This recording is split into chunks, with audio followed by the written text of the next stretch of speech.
Hello my dear friends, welcome to my YouTube channel alias expert. मैं अपने channel alias expert पर आप सबों को बहुत बहुत स्वागत करती हूँ। फ्रेंड्स, आज हम यूजीसी नेट यूनिट 8 का एक नया टॉपिक पढ़ेंगे जिसको हम कहते हैं सीएमएस। सीएमएस होता है कंटेंट मैनेजमेंट सिस्टम। तो अभी हम पढ़ते हैं कंटेंट मैनेजमेंट सिस्टम क्या है, आर्किटेक्चर क्या है और उसके कुछ रिलेटेड कॉन्सेप्ट्स हैं, वो भी मैं आपको बताऊंगी। टर्मिनोलॉजी से रिलेटेड कॉन्सेप्ट तो वो भी हम पढ़ेंगे। तो चलिए फ्रेंड्स, हम स्टार्ट करते हैं अपना ये new topic, content management system.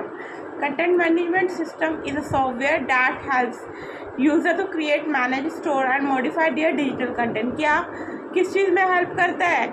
User की क्रिएट करने में, मैनेज करने में, स्टोर करने में, मॉडिफाई करने में डिजिटल कंटेंट को। This all encompassing system is a one-stop shop to store content such as app, images, website in the user-friendly interface that is customizable into the organization need and their employees।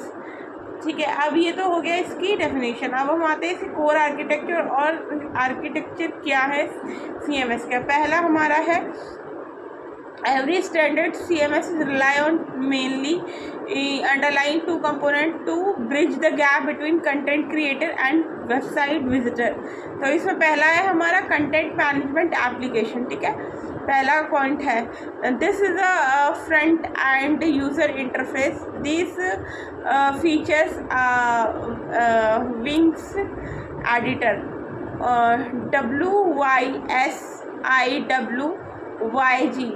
इसका meaning होता है what you see is what you get, what you see is what you get, what you see is what you get, where you right text and drag to talk media.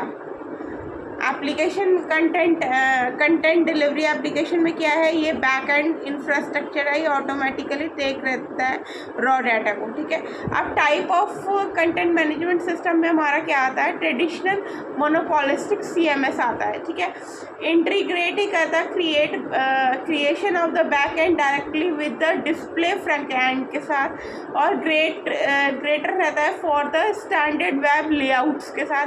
Example है इसका WordPress और जोम्बला। ठीक है, उसके बाद हमारे इसमें आता है हेडलेस सीएमएस में डिकपल्स रहता है और बैक एंड डेटा रहता है फॉर स्पेसिफाइंग करने के लिए डिस्प्ले लेयर्स को। ये पुश करता है कंटेंट को through an API to multi media channels के लिए, जिसको हम मोबाइल ऐप भी कहते हैं, IoT ड्राइव्स भी कहते हैं, कस्टम फ्रेमवर्क्स भी कहते हैं। ये कंटेन करता है टेक्स्टफुल और स्ट्रेपिंग्स को। हाइब्रिड सीएमएस में क्या है? Blind traditional viewing editor tools रहते हैं, जिसको हम हेडलेस एपीआई डिस्ट्रीब्यूशन कहते हैं, सो कंटेंट वर्क कर सके कहीं भी। और डुबरल एक तरीके का प्राइमरी इंटरप्राइजेस का एग्जाम्पल है। SaaS CMS में क्या है? All in one cloud setups where hosting security update करना इंटायरली मैनेज किया जाता है बाय द प्रोवाइडर के द्वारा। ठीक है, quickest point for the beginner, इसमें क्या एग्जांपल में हमारा विनिक्स है और क्विकर स्पेस है। तो अभी हमने टाइप्स में 3 चीज़ें पढ़ी इसमें। पहला हमारा ट्रेडिशनल और मोनोलिस्टिक सीएमएस है, दूसरा हेडलेस सीएमएस है, तीसरा हमारा हाइब्रिड सीएमएस है। 3 टाइप के इसमें, और एक और है लास्ट हमारे, 4 टाइप्स हैं। SaaS CMS, CAAS SaaS CMS। तो हमने 4 पढ़े इसमें। ठीक है, अब हम आगे बढ़ते हैं, इसके की बेनिफिट्स क्या क्या है वो देख लेते हैं। No coding skill is required, replacing the manual HTML CSS buildings with a virtual drag and drop editor, multi-user collaboration, grant vary permission to administration, editor and authors, and design in SEO tools, facilities every track of the metadata, URL, still maps and indexing preferences, design templates, factored thousands of pre-made templates to instantly change a site design and image you input, compile them into the structure code and display them to your audience. अब देखो इसमें benefit 4 बताया। पहला, कोई coding required नहीं है। दूसरा है मल्टी यूज़र कोलैबोरेशन। तीसरा है बिल्ड इन SEO टूल्स में। और फोर्थ है हमारा डिज़ाइन करना टेम्पलेट्स को। तो ये 4 बेनिफिट्स हैं इसके। तो अब हम आ जाते हैं कंटेंट मैनेजमेंट सिस्टम में सॉफ्टवेयर कौन कौन से होते हैं, ये बता देती हूँ मैं आपको। ठीक है, तो सॉफ्टवेयर से application that allow user to create, manage and store published digital content without needed to right code. मतलब कोड लिखने की ज़रूरत नहीं होती है, ऐसे ही काम हो जाता है। ठीक है, it provide a centralise user friendly interface of building website के लिए, ऑर्गेनाइजेशन असेस को मैनेज करने के लिए, टीम वर्क फ्लो को। इसमें अब हमारा टॉप CMS प्लेटफॉर्म्स कौन कौन से ये देख लेते हैं हम। The market features A variety of tools like Taylor to different business site, technical skill levels and commercial Leeds are available. अब ये कौन से हैं? वर्डप्रेस में पहला है, the undistributed global leader powering over 40% of the website. ये बहुत इंपॉर्टेंट है, वर्डप्रेस 40% वेबसाइट को कवर करता है। It highly flexible, open source and support A massive library of plug in for the custom functionaries. ठीक है फ्रेंड्स, तो ये इसमें पहला हो गया। दूसरा हमारा है WIX square space, idea for beginners and small business के लिए आइडियाज़ देता है।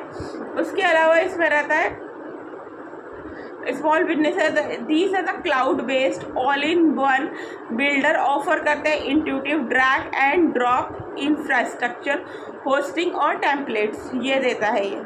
अब थर्ड हमारा आता है शॉपिफाई। शॉपिफाई में क्या होता है? प्रीमियर प्लेटफॉर्म है जो डेडिकेट करता है ई-कॉमर्स को, ऑफर करना बिल्ड इन पेमेंट प्रोसेसेस को, इन्वेंट्री मैनेजमेंट को, स्टोर फ्रंट थीम्स को। उसके बाद कंटेंटफुल आता है। कंटेंटफुल में क्या है? एक लीडिंग हेडलेस CMS है जो सेपरेट करता है कंटेंट को फ्रॉम डिज़ाइन से, अलाउइंग यू हमें अलाउ कर रहा है डिलीवर कर रहा है कंटेंट वाइज API वेबसाइट में, विंडो ऐप में और स्मार्ट डिवाइसेस में। उसके बाद ड्रोबल में क्या है? ड्रोबल में a robust highly scalable secure open source platform जो फेवरेबल किया जाता है बाय लार्ज इंटरप्राइजेस के द्वारा, ऑर्गेनाइजेशन जो रिक्वायर करती है कॉम्प्लेक्स और डेटा स्ट्रक्चर्स को। ये हो गया हमारा 2। अब हम हमारे लास्ट पे आते हैं, कंटेंट मैनेजमेंट सिस्टम सॉफ्टवेयर क्या है लाइब्रेरी में। तो हमारे कंटेंट मैनेजमेंट सिस्टम सॉफ्टवेयर में आता है, लाइब्रेरी में सेट होता है as a software to create करना, ऑर्गेनाइज करना, पब्लिश करना डिजिटल कंटेंट को और डायनामिक इंफॉर्मेशन को वेब पे, जो रिक्वायर करते हैं विदाउट रिक्वायरिंग कोई एडवांस नॉलेज चाहिए नहीं होती है। इसमें क्या होता है? मॉडल लाइब्रेरी जाती है अपने बियॉन्ड स्टैटिस्टिकल वेब पेज पर मेंटेन करने के लिए हाईली इंटरेक्टिव पोर्टल। बेसिकली ये हम इसको अगर स्मॉल लाइन में सम अप करें तो ये एक तरीके का सॉफ्टवेयर है जो क्रिएट किया था, ऑर्गेनाइज किया था, पब्लिश कर रहा था डिजिटल कंटेंट्स के लिए और डायनामिक इंफॉर्मेशन के लिए ऑन द वेबसाइट्स पर, without requiring the advance coding language. में कोडिंग लैंग्वेज की ज़रूरत नहीं होती है। ठीक है, तो हम आगे बढ़ते हैं। आगे हमारा टॉपिक है की रोल क्या है CMS का लाइब्रेरी में। तो ये पहला है वेबसाइट मैनेजमेंट, दूसरा है रिसोर्स डिस्कवरी, तीसरा हमारा ई रिसोर्स स्टोरेज है, फोर्थ डेलीगेशंस, ये इसके 4 जो है रोल्स हैं CMS से। कंटेंट मैनेजमेंट इन लाइब्रेरी का पहला वेबसाइट मैनेजमेंट, रिसोर्स डिस्कवरी को इलेक्ट्रॉनिक रिसोर्सेज स्टोरेज करना, एक्सेस डेलीगेशंस, ये इसके जो है 4 रोल्स हैं CMS के लाइब्रेरी में। अब CMS के कॉमन एग्जाम्पल्स ले लेते हैं, क्या क्या एग्जाम्पल्स हैं। तो हम एग्जाम्पल्स लेते हैं। पहला हमारा है library utilise a mixture of the open source software vendor support tools and specialise content system. पहला हमारा है जनरल ओपन सोर्स प्लेटफॉर्म, जिसको हम अभी मैंने बताया वर्डप्रेस है, डूबरल है, जोमला है, ये अभी मैंने इसको बताई है। ये जो हाईली पॉपुलर है क्योंकि ये इनके पास डिज़ाइन टेम्पलेट रहते हैं और 0 लाइसेंसिंग फ़ी है, इसलिए। अब लाइब्रेरी स्पेसिफिक प्लेटफॉर्म कौन से हैं, जैसे लिबगाइड है, ये है जो बिल्ड करता है navigation for information institute. Sorry, build guide नहीं है, इसका दूसरा नाम है। इसको मैं आपको अभी क्लियर नहीं है, स्पेसिफाई करूँगी इसी टॉपिक से रिलेटेड, ठीक है। ये इसका रियल नेम नहीं है, इसमें दूसरा पॉइंट आएगा वो बता दूँगी मैं, ठीक है। अभी आप ये जानिए, ये बिल्ड करता है नेविगेटली फॉर इंफॉर्मेशन इंस्टीट्यूट और लिंक करता है रिसर्च गाइड को directly to internet based access point पे। ये लाइब्रेरी स्पेसिफिक प्लेटफॉर्म है, उसका मैं बताऊंगी अभी आपको बिल्कुल स्पेसिफाई करके, ताकि आपको क्लियर हो, ठीक है। थर्ड पॉइंट है इसमें specialised vendor system solution like stake for library website and CMS and EOS web electronic content management seamless blend standard website built with a deep integrated library system features। किसके साथ? Deep integrated library system features के साथ। अब देखो, ये तो हमारा हो गया कि लाइब्रेरी उसका management system in content management system in library. और अब हम आगे बढ़ते हैं, इसमें इसका इवैल्यूएशन इम्प्लीमेंटेशन क्या है। तो evaluation implementation of CMS require structured road map align your organisation goal with the right technology. अब देखो, ये क्या कह रहा है कि एक ऐसा स्ट्रक्चर्ड रोड मैप जो हमारे ऑर्गेनाइजेशन गोल को पूरा कर सके एक सही टेक्नोलॉजी के साथ। Successful development ensure non technical teams can effortlessly author content digital content while developer ensure scalability and seamless integration. इसमें हमारा फ्रेज 1 आ जाता है, इसमें हमारा CMS इवैल्यूएशन आ जाता है। इसमें CMS इवैल्यूएशन और की इवैल्यूएशन मैट्रिक्स आते हैं। फेज़ 2 में इम्प्लीमेंटेशन लाइफ साइकिल आता है, इसमें भी 4 पॉइंट्स हैं बता रही हूँ। Discovery and content architecture, environmental setup configuration, data mitigation strategies और training and go life executions, ये आ जाता है। अब हम लास्ट पढ़ते हैं। लास्ट में हमारा है content management system evaluation and implementation. Library में क्या क्या है? Implementation content management system transformed a library website into an interactive virtual room. कैसे वो करती है? इंटरेक्चुअल वर्चुअल रूम के फॉर्म में, ठीक है। ये एम्पावर करता है नॉन टेक्निकल स्टाफ को क्रिएट करे, मॉडिफाई करे, पब्लिश करे इलेक्ट्रॉनिक रिसोर्सेज को, हाइब्रिड्स को और सर्विस अनाउंसमेंट करे विदाउट राइटिंग कोड्स के। अब इसमें भी ये देखो, इसमें यहाँ पे वैल्यूएशन क्राइटेरिया में कुछ वो दिए हैं। Leading to the CMS content, पहला फेज़ 1 में वैल्यूएशन क्राइटेरिया दिया है। इसमें वहाँ पे जो है इवैल्यूएशन क्राइटेरिया जैसे वहाँ पे दिया था वैसे ही इसमें भी दिया। इसमें हमारा वर्डप्रेस बताया, इसने डोरबल बताया, इसमें भी evaluation criteria. Leading CMS condenser for library के लिए इसमें हमारा वर्डप्रेस आता है, ड्रूबर आता है और जुमला आता है, ये 3 आते हैं, ठीक है। उसके बाद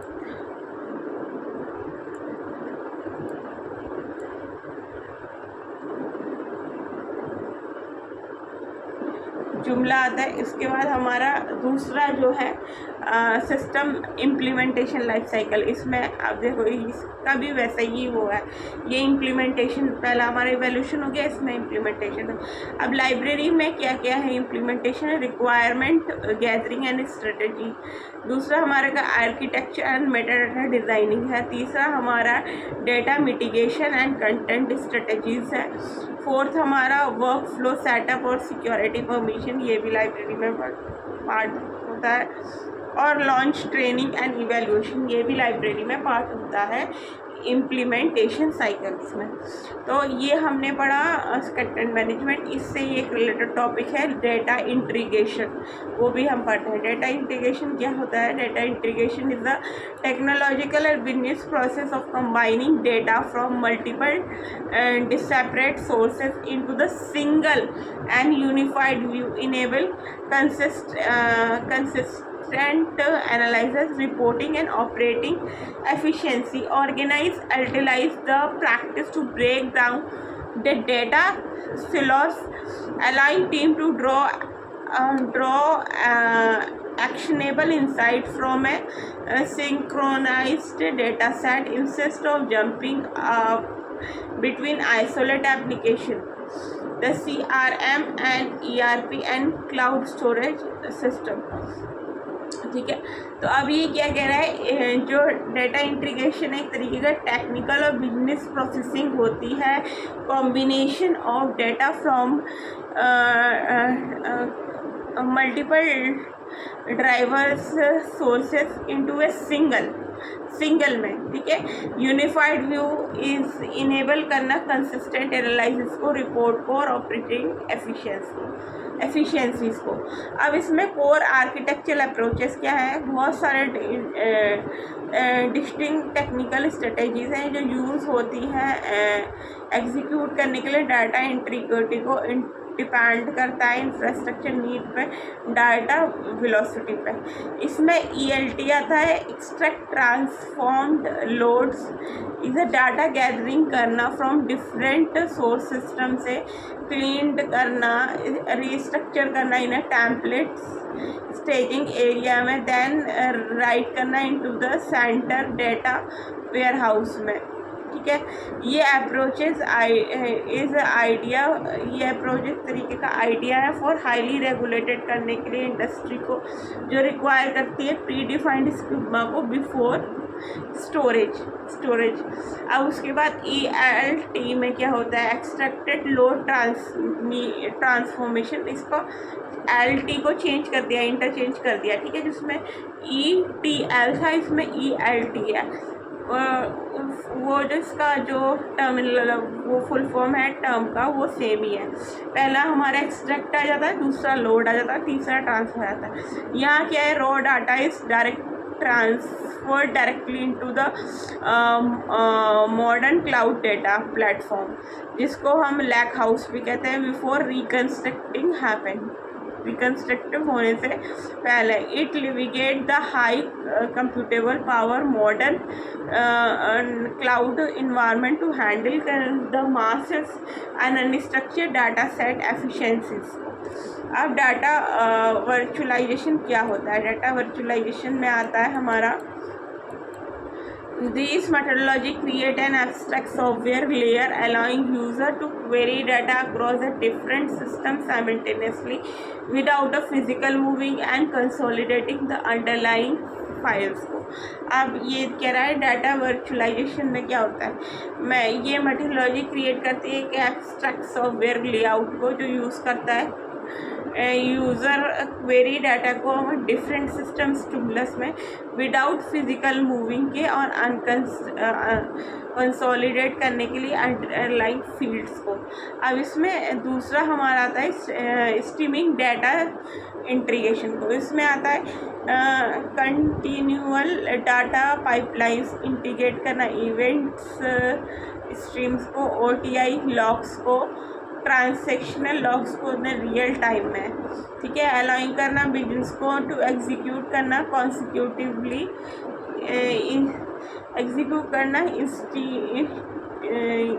इंस्टेंजियस एनालिटिक्स को, ठीक है। एपीआई बेस्ड इंटीग्रेशन में क्या आता है, एप्लीकेशन प्रोग्राम इंटरफेस आता है, ठीक है। ब्रिज करता है एप्लीकेशन टुगेदर टू सिंथेसाइज करना डाटा, फीडबैक और फोर्थ ऑटोमेटिकली, ठीक है। डाटा इंटीग्रेशन फ्लो में क्या होता है ना, effective data pipeline generally progress करती है थ्रू दीज की स्टेजेस के द्वारा इंश्योर करना रॉ इनपुट को टर्न होता है इनटू द यूजफुल लैंग्वेजेस में। पहला इसमें आता है हमारा इंटीग्रेशन, डिस्कवरी एंड एक्सट्रैक्टिंग करना new raw, semi raw on new raw structure, semi structure और अनस्ट्रक्चर डेटा को फ्रॉम एंड पॉइंट से, लाइक जिसको हम ट्रेडिशनल डेटाबेस कहते हैं और सास प्लेटफॉर्म्स कहते हैं। क्लीनिंगनेस करना, क्लीनिंगनेस में आइडेंटिफाई करना एरर्स को, रिमूव करना डुप्लीकेट एंटिटी को और रिकनसाइलिंग करना स्कीमा को और मिस मैचेस को टू इम्प्रूव करने के लिए बेसलाइन डेटा क्वेरीज को। ट्रांसफॉर्मेशन में क्या है, ट्रांसफॉर्मेशन में हमारा मैपिंग करना, नॉर्मलाइजेशन करना, कन्वर्टिंग करना डाइवर्स फॉर्मेट को into the uniform structure, matching business rules में, ठीक है फ्रेंड्स। और हमारा लास्ट आ जाता है इसमें लोडिंग। लोडिंग में आता है writing the consolidated information into the analytic targets repository, like जिसमें डाटा लेकर आ जाती है, डाटा वेयर हाउस हो जाता है, ऑपरेशन सिस्टम आ जाता है। तो अब हमने इसमें कितने पॉइंट्स पढ़े हमारे जो इस चीज़ के लिए यूज़फुल है। हमारा जो इसमें हमारा यूज़फुल है, हमारा पहला है डेटा, पहला हमारा डेटा वेरिएशन है, दूसरा हमारा जो है स्ट्रीम डेटा इंटीग्रेशन है, एपीआई बेस्ड इंटीग्रेशन है, और फिर हमारा आ जाता है ये, तो इसमें इंफ्रास्ट्रक्चर मैं क्लैरिफाई करती हूँ, उसमें थोड़ा सा मिसकन्फ्यूजन हो रहा है। तो हमारा पहले जो हमने पढ़ा था वो था हमारा जो हमने टेक्निकल स्ट्रेटजीज थी, उसमें हमारा ETL था और ELT था, ये था, ठीक है फ्रेंड्स। उसके बाद हमारा इसमें जो है कुछ की पॉइंट्स थे वो मैंने बताए थे आपको, की फीचर्स जो थे वो था data variations, stream data integration और एपीआई बेस्ड इंटीग्रेशन, ठीक है, ये थे। अब डाटा इंटीग्रेशन ये वर्क फ्लो कैसे करता है, इसमें भी हमारा ये था वर्क फ्लो में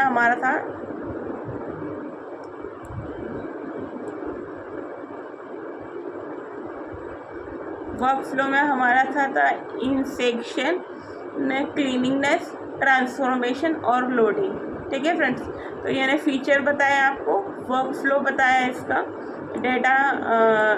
डेटा इंटीग्रेशन का, और ये कुछ एलिमेंट्स हैं वो भी मैंने आपको बता दिए इसके, जिसके बिहाफ पे ये वर्क करता है, ठीक है। अब डाटा इंटीग्रेशन लाइब्रेरी में कैसे काम करता है ये हम देखते हैं, ठीक है। Data integration library the process of combining diverse information sources into the single unified view to help the viewer find the information across multiple platform easily. अब ये क्या कह रहा है, देखिए ये सारा इंपॉर्टेंट चीज़ है कि अगर हम डाटा इंटीग्रेशन को लाइब्रेरीज़ में लाते हैं, जिस तरह लाइब्रेरीज़ में अगर हम इसे लाते हैं, तो ये प्रोसेस हमारा कंबाइन करता है कि बहुत सारी डाइवर्स इंफॉर्मेशन सोर्सेज से एक सिंगल उससे यूनिफाइड उनको इंफॉर्मेशन पहुँचाना ईजी वे में, ठीक है। तो ये मॉडल लाइब्रेरी यूज़ करती है इंटीग्रेशन टू ब्रिज करने के लिए gap between physical collection, digital resources and campus wide database. तो ये अब कह रहा है कि इस चीज़ के गैप को फुलफिल करने के लिए, एक बनाने के लिए ये डेटा इंटीग्रेशन को यूज़ करती है इन कैटेगराइजेशन फॉर्म में, फिजिकल कलेक्शन में, डिजिटल रिसोर्स में, कैंपस बेस्ड डेटाबेसेस में, कैंपस बेस्ड डेटा में। तो ये हो गया। आप कंपोनेंट्स पे आते हैं। कंपोनेंट्स क्या है? लाइब्रेरी डेटा इंटीग्रेशंस के। पहला है इंफॉर्मेशन सिलॉस। इंफॉर्मेशन सिलॉस में क्या है? Library obtain manage a separate system for books, digital repository, D space, ये डिजिटल रिपोजिटरी का पार्ट है, ठीक है। उसके बाद academic journal integrated link so as to single search can discover all of that. अब देखो ये क्या कह रहा है, बुक्स के लिए भी ये मेंटेन करता है सेपरेट सेक्शन को। वहाँ पे भी देखो एक इसका मैं एक सिंपल एग्जांपल आपको समझाती हूँ, ठीक है। जैसे कि हम जो है मेन क्लास लेते हैं किसी भी सब्जेक्ट का, जैसे 000 जनरलिया हमने लिया, तो लाइब्रेरी साइंस का नंबर जनरलिया के अंदर आता है। तो ये सब कैटेगराइजेशन है, लेकिन मेन कैटेगराइजेशन 000 जनरलिया 20 लाइब्रेरी का जो है उसमें क्लासिफिकेशन नंबर रहता है, लेकिन ये कैटेगराइजेशन किस में? जनरलिया में है, ठीक है। 000 000, ठीक है। 020 हमारा क्या है? लाइब्रेरी साइंस का नंबर है। तो ये इसका जो है लिंक पॉइंट हो गया, लिंक से कनेक्टेड हो गया। ये मेन जो इसका ब्रांच है वो इससे कनेक्टेड हो गया। इसी तरह से हम सिस्टम भी ड्रॉ करते हैं। इसमें मैंने प्रैक्टिकल एग्जांपल देकर आपको समझा दिया। अब लिंक डेटा क्या होता है? दिस टेक्नोलॉजी ये transfer library metadata into the format that can be readed by the website and making library resources discoverable through client search and like Google's campus integration, academic library integration, Floyd data जिसको हम cards भी कहते हैं, e books downloaded भी कहते हैं, virtual environment learning environment login भी कहते हैं, विद स्टूडेंट रिकॉर्ड के साथ एनालाइज करना स्टूडेंट सक्सेस को और इंगेजमेंट्स को। अब इसमें कॉमन लाइब्रेरी मैनेजमेंट सॉफ्टवेयर क्या है? मैनी लाइब्रेरीज यूज़ करती हैं ये टूल्स मैनेज करने के लिए अपने डाटा को, जिसमें लाइब्रेरी मैनेजमेंट सिस्टम आता है, जिसमें जाते हैं हम कोहा, लिप्सिस और सोल। हमारा तो सोल होता है सॉफ्टवेयर फॉर यूनिवर्सिटी लाइब्रेरी, ये सारे सॉफ्टवेयर आते हैं। डिस्कवरी सर्विस क्या है? OCLC मेरिडेंस है, वो फाइंड्स है, एक्स लिब्रस प्रीमो है, ठीक है। तो OCLC का तो हम जानते हैं ऑनलाइन कंप्यूटर लिटरेसी सेंटर होता है, ठीक है, वही इसका ही एग्जाम्पल दिया गया है। डिजिटल रिपोजिटरी हमारा डी स्पेस आ जाता है, डिजिटल रिपोजिटरी का पार्ट है ये, ठीक है। कंटेंट में और रेफरेंस मैनेजमेंट हमारा टेरोटो मेडले आता है, मेडले, ये सारी चीज़ें हमारी आ जाती हैं। तो अभी ये मैंने आपको ये भी बता दिया कि ये लास्ट टॉपिक भी हमारा बता दिया, और अब ये फिनिश हो गया है कंटेंट मैनेजमेंट सिस्टम। तो आज हमने क्या क्या पढ़ा इसमें एक बार रिकॉल कर लेते हैं सारे टॉपिक्स को, ठीक है फ्रेंड्स। पहला हमने पढ़ा है कंटेंट मैनेजमेंट सिस्टम क्या होता है, उसका आर्किटेक्चर क्या है, ठीक है फ्रेंड्स। उसके बाद कंटेंट मैनेजमेंट सिस्टम सॉफ्टवेयर क्या है, उसके बाद हमने पढ़ा सिस्टम सॉफ्टवेयर लाइब्रेरी में क्या क्या है, ठीक है फ्रेंड्स, कंटेंट मैनेजमेंट सिस्टम में। उसके बाद हमने इसका पढ़ा इवैल्यूएशन एंड इम्प्लीमेंटेशन क्या क्या है, ठीक है। उसके बाद इवैल्यूएशन इम्प्लीमेंटेशन लाइब्रेरी में क्या क्या है, ये भी हमने पढ़ा। उसके बाद एक रिलेटेड कॉन्सेप्ट इसमें था डाटा इंटीग्रेशन, वो पढ़ा हमने, और डाटा इंटीग्रेशन इन लाइब्रेरी क्या है, ये भी हमने आज पढ़ा, ठीक है फ्रेंड। तो कंटेंट मैनेजमेंट सिस्टम का ये जो unit 8 of the UGC net है टॉपिक, ये बिल्कुल फिनिश हो चुका है। होप सो आपको मेरा ये वीडियो पसंद आया हो। अगर मेरा वीडियो पसंद आया तो प्लीज़ चैनल को लाइक करना ना भूलें, बेल आइकन पर क्लिक करना ना भूलें, और सब्सक्राइब करना तो बिल्कुल भी ना भूलें। Thank you so much friends and have a great day.